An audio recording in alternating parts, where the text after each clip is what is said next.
سنن ترمذی میں صحیح سند کے ساتھ روایت ہے، رسول اللہ صلی اللہ علیہ وسلم نے فرمایا، جس شخص نے دودھ کا عطیہ دیا یا چاندی قرض دی یا کسی کو راستہ بتایا تو اسے غلام آزاد کرنے کے برابر ثواب ملے گا۔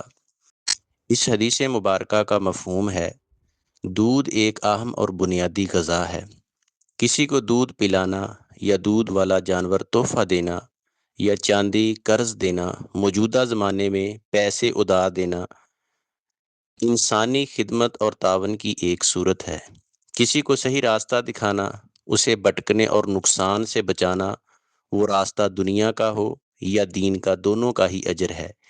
اسلام غلامی کو نہیں بلکہ آزادی کو پسند کرتا ہے، اور اسلام میں غلام آزاد کرنا بہت بڑا نیک عمل سمجھا جاتا تھا۔ اس سے انسان کو جسمانی اور روحانی آزادی ملتی ہے، گویا کہ یہ کام کرنے والا ایسے ہی ہے کہ اس نے ایک قیمتی جان کو آزاد کیا ہو۔